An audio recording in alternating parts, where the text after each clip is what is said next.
Bonjour à tous, aujourd'hui on continue d'avancer sur l'histoire de Caen. On s'est quitté la dernière fois par la fin du 19e siècle et aujourd'hui on va attaquer le début du 20e siècle et notamment avec la Grande Guerre. Celle qu'on a appelée la Der des Der et qu'on qualifiera par la suite de Première Guerre mondiale. C'est quand qu'on arrive, épisode 7. C'est parti! Alors qu'est-ce qui s'est passé au début du XXe siècle? Beaucoup d'infrastructures vont être créées et changer le quotidien des Canets. Tout d'abord le 2 décembre 1901, avec la mise en service de la première ligne de tramway électrique, qui relie la gare de l'Ouest, qui se situe à l'actuelle gare de Caen, à la gare Saint-Martin, qui se situe place du Canada. La deuxième et troisième ligne seront mises en place un peu plus tard dans le mois. En 1902, une ligne de chemin de fer ouvrira entre Caen et Falaise. En 1904, on verra l'ouverture d'une bourse de travail. Ce lieu partagé permet aux syndicats de posséder des locaux pour pouvoir y exercer leur activité, organiser un soutien aux ouvriers malades ou au chômage et à ceux qui sont en lutte, notamment par l'organisation de caisses de grève ou de réunions publiques. En 1907, un syndicat d'initiative sera créé pour la ville. D'aparté pour les plus jeunes, c'est ce qu'on appelle maintenant l'Office du tourisme. En 1908, l'inauguration du nouvel hôpital Clémenceau qui remplace l'Hôtel-Dieu, alors installé dans l'abbaye aux Dames. En 1909, le cirque-cinéma Omnia ouvre ses portes. Il est le premier cinéma sédentaire de Caen et il était à l'emplacement de l'actuel Stade Elitas. En 1912, la Société des Hauts Fourneaux, qui deviendra plus tard la SMN, est créée par Auguste Thyssen. Si d'ailleurs vous n'avez pas vu l'épisode consacré à la SMN, je vous mets une fiche juste là. Le 15 octobre 1913, une date dont vous avez sûrement la connaissance, puisque c'est la naissance du Stade Malherbe de Caen. Et on en arrive au 28 juillet 1914, le début de la Première Guerre mondiale.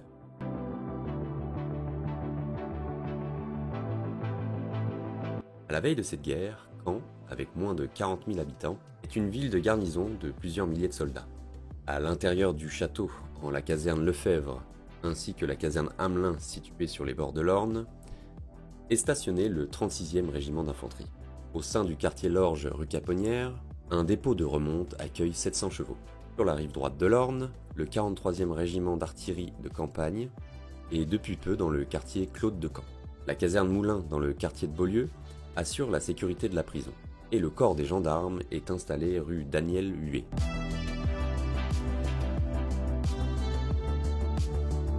L'entrée en guerre se fera le 1er août 1914 vers 16h. L'ordre de mobilisation générale est annoncé à Caen par voie d'affichage et par le son du tocsin. Les hommes soumis aux obligations de la conscription universelle consultent leur livret militaire et commencent à rejoindre leur régiment d'active, de réserve ou de territorial. Les soldats ne sont pas très enthousiastes à l'idée d'aller se battre. En effet, à Caen, qui tiendra la boutique ou l'atelier? Et surtout, il y a l'anxiété de laisser sa famille. Caen et sa campagne se vident de ces hommes de 18 à 45 ans en état de porter des armes pour une guerre qui doit être brève mais qui en réalité durera 1568 jours.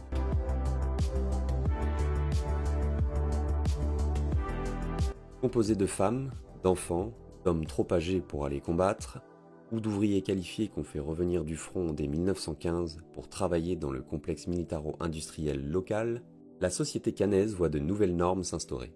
Les femmes accèdent à de nouvelles responsabilités. Au haut fourneau, les munitionnettes confectionnent des obus. Conductrices de tramway, factrices, etc. Les femmes pallient à l'absence des hommes. L'effort de guerre canet se manifeste particulièrement par la poursuite de la construction des hauts fourneaux.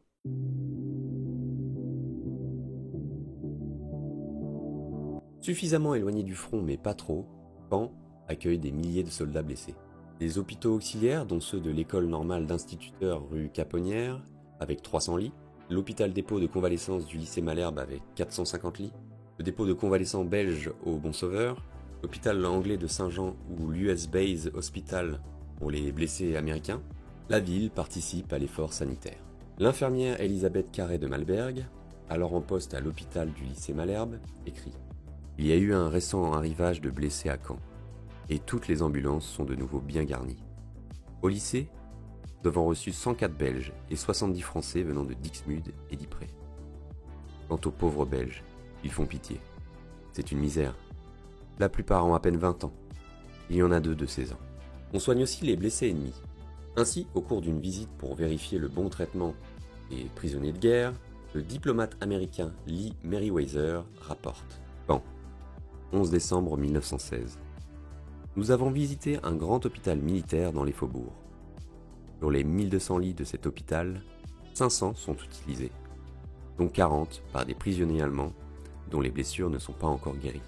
La caserne du 36e régiment d'infanterie, à l'intérieur du château, héberge alors de nombreux prisonniers de guerre. » Lee Meriwether note « Château de Caen, construction merveilleuse et pittoresque datant de Guillaume le Conquérant et qui sert actuellement de prison à 400 Allemands. »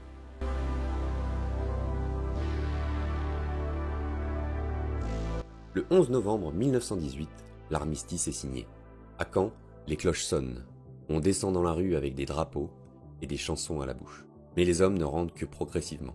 Les dernières classes démobilisées le seront seulement en 1920 et 1921. La cérémonie dite du retour des poilus a lieu à Caen le 13 septembre 1919. L'enthousiasme est indescriptible, ce que traduit en son édition du 14 septembre 1919 le quotidien L'Ouest éclair.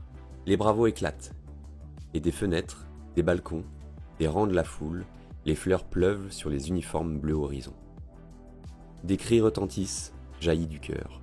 Après-guerre, pour ne pas oublier les 1427 canets morts pour la France, les plaques commémoratives avec le nom des paroissiens tués sont apposées dans les églises de la ville. Dessiné par l'architecte Paul Bigot, le monument aux morts de Caen sera inauguré le 3 avril 1927.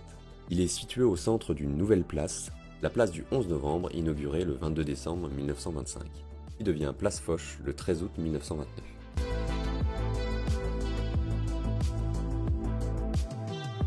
L'urbanisation de la ville continue.